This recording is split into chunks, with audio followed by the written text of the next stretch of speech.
do you cope with stress? Yeah, so like how do you cope with stress and maintain your emotional control in a high pressure situations? Uh, Good question again. I think since COVID, especially, so we are in the construction industry. That was Hmm. the first industry to hit when COVID happened because our industry went from 100% zero overnight, uh, and our industry hit mainly with the cash flow issue. So handling stress was a big part. So for me, when it comes to handling stress, I think first thing about knowing who I am.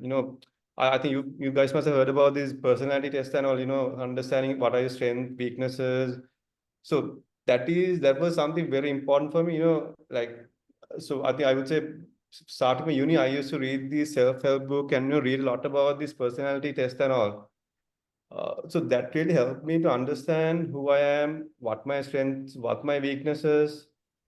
So if I talk about myself, I mean, I would call myself as very introverted, but I would say over the last 5, 10 years, I've developed myself, to be more extroverted, but using the strength of being an introvert.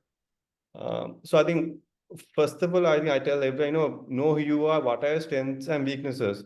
So you can utilize your strength as well as, if you know your weaknesses, you can work on those weaknesses. For example, say you're poor at, public speaking. So you can join a Toastmasters or some organization, get some training and develop yourself, because those are very important as a leader and as you go forward. The second thing when it comes to stress, I would say looking after your physical health. That can be doing exercises to having a good meal. And for me personally, it's a very good distraction from the stressful life as well. uh, I think for the last few years, I've developed a habit for for running, doing hikes and all. So that really kept my concentrated. I mean, although there's a lot of stress going around, it has helped me a lot to that there are things for me to look forward to, and doing these exercises or uh, having a good meal. It's something that makes me satisfied, and I think when you're stressed, you should be physically strong enough and mentally strong enough to handle it. Understand the situation, take the right step. But say you fall sick so often, if you're so weak, it's very difficult.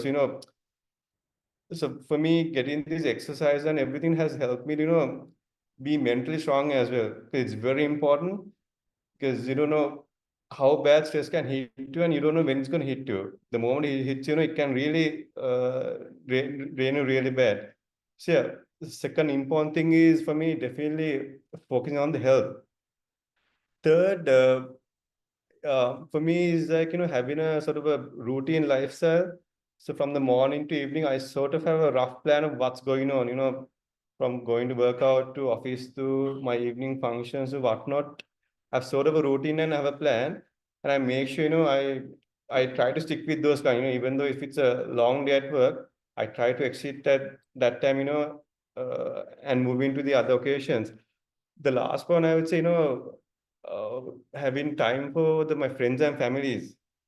Uh, you know, I generally used to be a very workaholic person, but as I went through life, something I realized, this stress and workload will never go away. But your family and friends, they are not forever ever as well. So for me, making time for my family and friends, like whatever the work going on, is very important. And again, it's something that makes me fulfilled and happy. Like it's personally something very important for me as because I love my family and friends. So I always make it a point where whatever happens, I make sure I put a meeting or whatever. I make sure I schedule it. So not every time, but whenever it's possible, I make sure I give time for my family and friends. So I think, yeah, so I would say, while doing work and handling stress, I tend to, think about so many other extra things. Like I said, from uh, exercises to my extracurricular activities to, yeah, there could be, other networking, other learning events, so this and that. And yeah, spending time with the people I love. So those are like, little things that I do to handle my stress. Okay, thank you, Mr. Hindu. So yeah, our next questions we'll be asking from Himadu. Go on, Himadu. Yeah. Hello. Uh, I will. what do you think your biggest risk in your industry? Risk in the so like I said, our main business in construction. Uh, say I would say for the last 5 to 10 years, the bigger risk has been the cash flow issue. But the cash flow issue, I don't. Do you want me to elaborate a bit, or what sort of answer you're expecting? Little bit explain, please. Yeah, so I would say the main thing right now is the cash flow, but the cash flow has got to do with lot with the political instability as well. Because if you talk about in Sri Lanka, I mean not right now, but when times are good, construction contributed for about 7% of the GDP. So it was a huge because for a country to develop, the construction has to go through. So although we don't realize, it's a huge contribution for the overall economy of Sri Lanka. So, with a lot of government changes to Aragalaya to price and everything, construction was the first industry to get hit as well. It's known to be like that. So, so to this that, I mean, to right now, I think the cash flow has been a big issue because there are a lot of delayed payments. There are payments which have been delayed for over 1 year, 2 years. There are projects which have been on hold. There are projects which have been going on forever. Like I'll give you one example. The Colombo ITC, we've been doing that project for about good 8, 10 years now. But even right now, we know we don't see an end to that project. So for those kind of projects, it's very difficult for us to, predict the exact costing as well. So I would say cash flow has been the biggest risk right now in the industry. Okay. Uh, Thank you. My next question is, what kind of strategies do you guys haven't taken through tough situations like in Corona and recent economic crisis? yeah. Um, so when Corona hit, I think it was a good learning curve. I think for me personally, to this is I think Corona has been the biggest learning for me as well. Personally, being as a director, because it really made me think twice about the business. Made me look into the business and see what we've done right and what we've done wrong, and to see what should be the next step. So one thing, I mean, one lesson from COVID was, we relied on this construction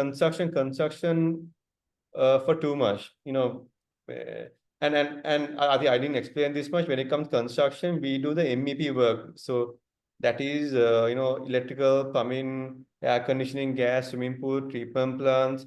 So everything in the buildings except for the civil, I mean, the concrete bits. So we basically make the building alive. So it's a very niche market. Unlike the civil contractor, this is a very niche market. So after realizing that it's a common say, don't put all the eggs in the same basket. So, but we sort of did that mistake in that point.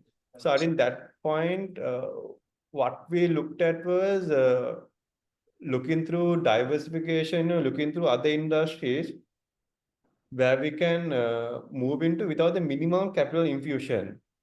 So then we actually looked at our core capacity, the core technical capacity in the company. Then we actually found out different sectors where we can actually branch out to. I mean within the company, staying in the company within the company where we can branch out to. So for the last 1 year, I would say we've been trying to. So on top of construction, we are focusing now on facility management and maintenance, then move into renewable energy. So we are about to do a 2 megawatt project now. Then actually move into MEP education as well. Because when it comes to our market and MEP, the knowledge out, I mean, there are courses out there in universities to technical colleges, but what we see from our recruits is their knowledge is not up to date because it's a highly technical industry, but what they give is very basics, which is not enough for the industry. So that is another industry. And then we also focus on, moving to overseas markets. We already work in Maldives and Seychelles, but since I think for the last phase, even Maldives was having a crisis. Similar to Sri Lanka, they were having a crisis, so even that market went down. So we want to focus on other markets as well. I think one of the upcoming markets is the Middle East. So last year we started some work in Dubai as well.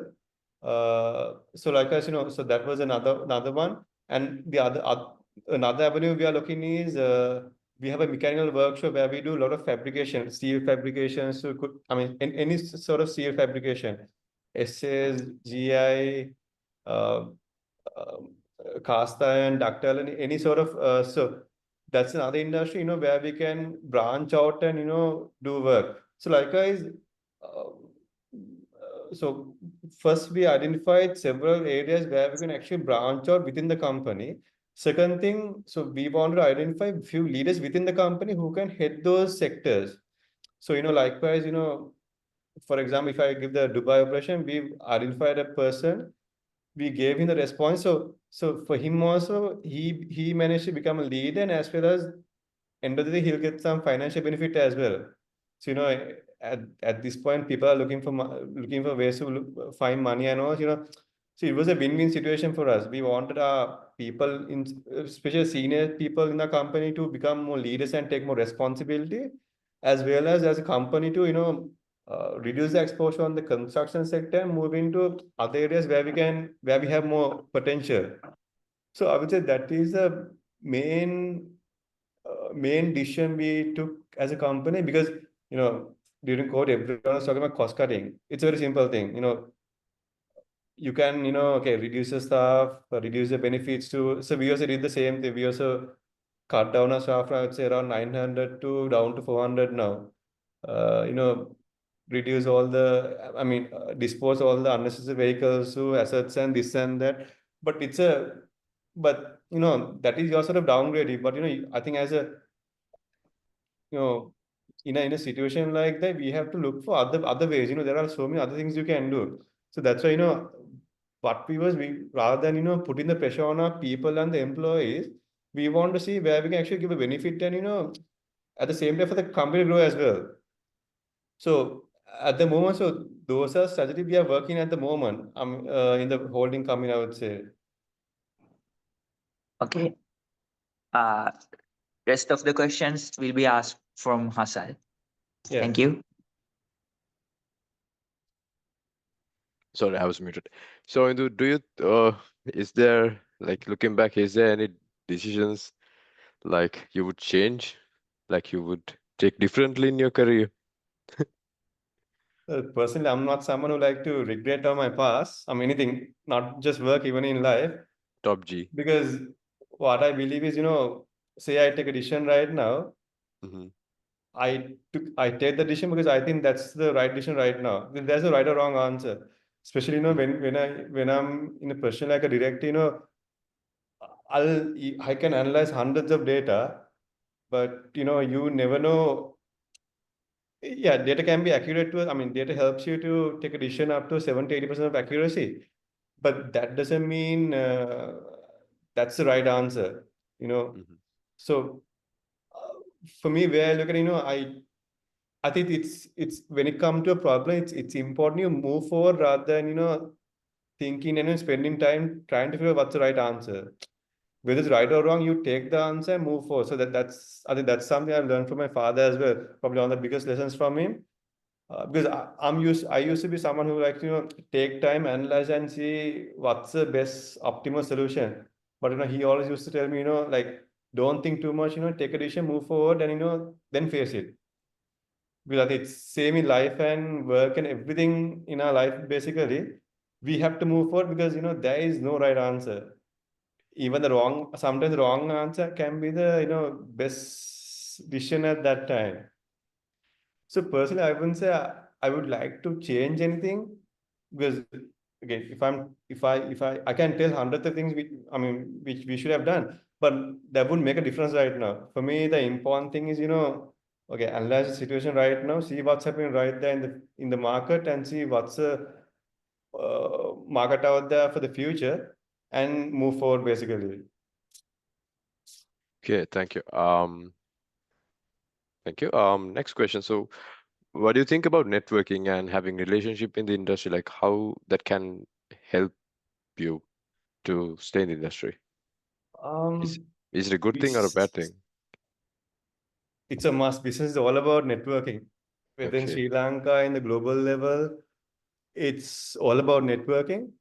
Uh, I mean, it was for me a learning curve as well. So I would say so again, COVID times, all of us were at home for about 3 months. So something I used to, think about myself, reflect about myself.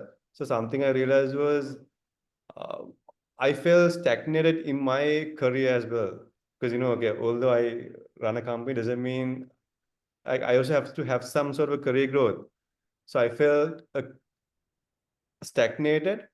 And the reason was, so, even by that time, I knew every person in the major construction companies because, we used to network, we have these construction forums and everything. Uh, but the problem there was my networking was, was only compiled within the construction sector. So that's when I realized, I have to, go out and see what's out there, even as a businessman. Okay, as an engineer, that's fine. But as a businessman, it's not about being in one sector. You have to see what's out there, what's the best sector. You have to take the risk and do it. So I think afterwards, I think after 22, 23, I joined, the first chamber I joined was Chamber of Lankan Entrepreneurs, COIL. Then on the same year, I joined entrepreneurs organization as well. So COIL is a local business chamber. Entrepreneurs organization, OEO is a global network. So both these organizations, to join, you have to have, stake in a company, and there are turnover criteria where you have to meet. So when you go into those organization, you move around with the people around the same caliber. They're also business leaders. They're also doing different businesses. But for me, going there for the last 3 years, as a person, I've changed a lot. For me, one thing was it's a really good learning curve. I've learned about industries which I've never heard about in my life. I've heard like, stories of people, you'll never read on a book, you'll never get it from an MBA. Uh, so I've met people, I've built those networks, where I can, whenever there's a problem, I know, okay, I can talk to this person. It could be even a personal problem. It could be, a business related problem. It could be a bank related problem. Say I want to contact the bank, I know I can talk to this person, get that person, uh, get the contact from that person. So networking it's a very broad thing. But Mhm. but but one thing I want to say is when it comes network, and the one important thing is networking is not about meeting a person and shaking hand and making a business right there. So networking has to be a long-term relationship, because I think one mistake a lot of people do is, they think, you go to a networking event, you meet someone, you make business there. It never happens. It's all about, building those relationships, because those long-term relationships will only give you those value to you. So that's very important. So for the last years, what I've been doing is I've been like going out, meeting a lot of people. Like, I mean, every month I'll have about at least 2, 3 events, where I meet these business leaders. It could be in global level or local level. So I meet those people, I work with them, talk to them, we go for trainings together. So so that I would say that has influenced me, even as a company for us, like I explained, to move into those, different sectors and see, even to go to Dubai. Uh, so likewise to do all that, those people have, it's a knowledge I've gathered from people talking to those people. Because that learning, you can, like, even from my MBA I learn, but it's all on the books. But you have to go out and see what actually happens out there. You can read the business profiles, so this and that, but out there it's a different story. Like knowing how much hard work they're putting, how much time they're putting, how they manage business, how they run business. So where I run this business and where someone else would run this business is totally different. So so so indirectly I also get a feedback from them whether I do the right thing or wrong thing as well.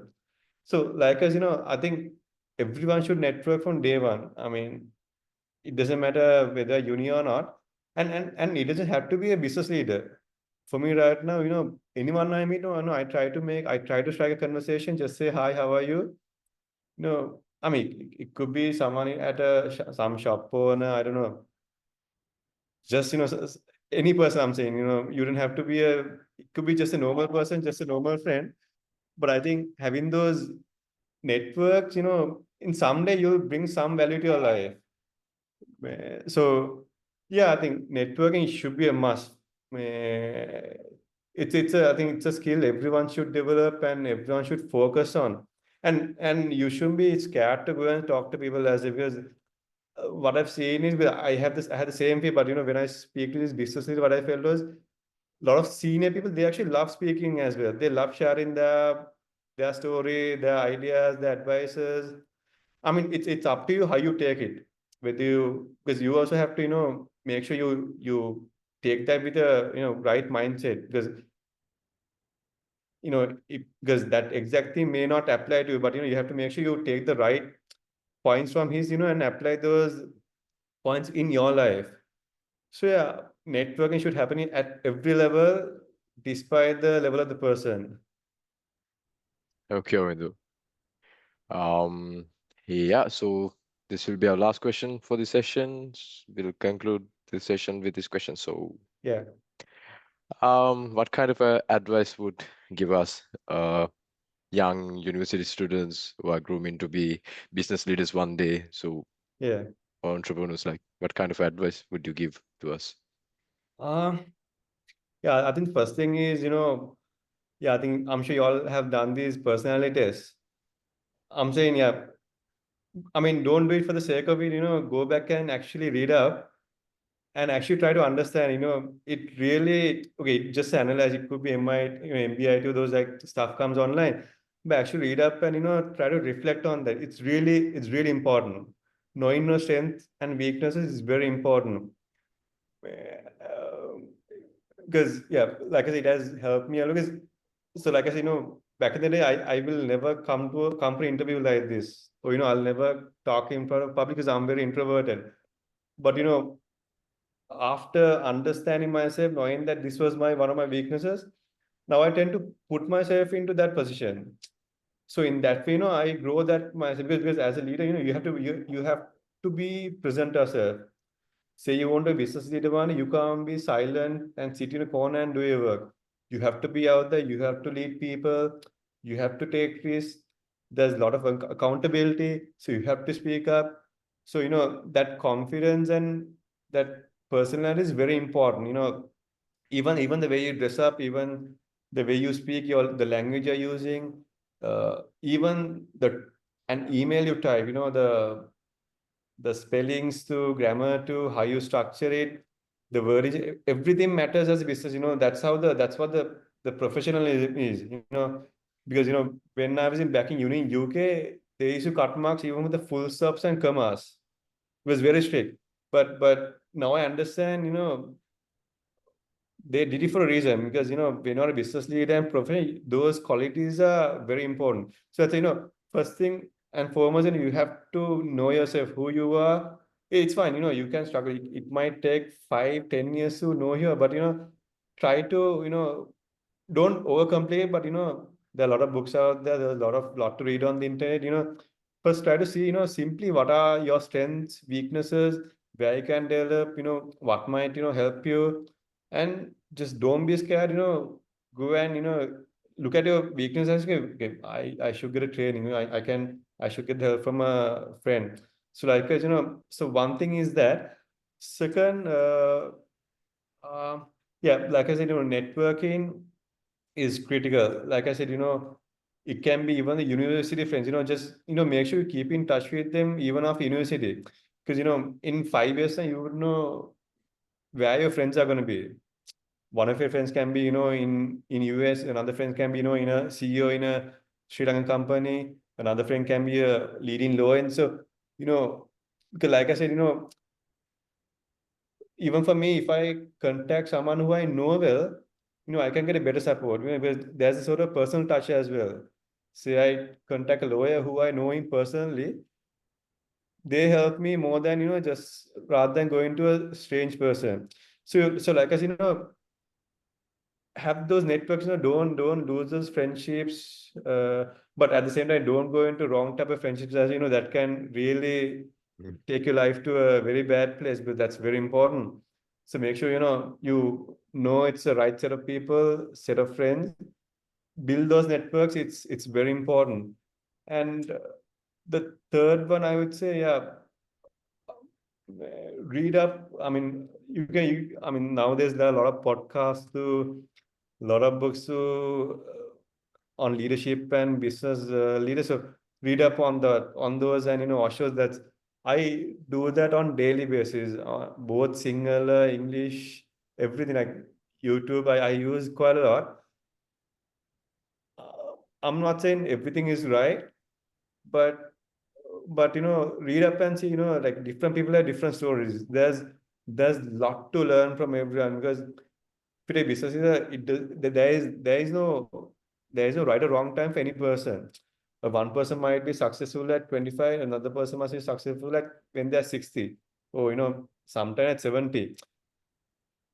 Because I think it's common for us to have these timelines in our life. And especially what I've seen in the now generation who are coming is, they want to be successful very soon. They want the short term money, short term success, and they want to retire early. uh, yeah, it's something I personally and as a company we struggle a lot to understand the mindset. It's very tough, because the world is changing, generations are changing. So it's important you to read up about that, read how businesses are handling those things, how leaders are changing with this, how leaders are adapting to all this changing, especially with AI. It's getting out of control now. But Yeah. what's happening, what can you expect? uh, so like read up about those leaders, business leaders, read those books, I know, watch those podcasts.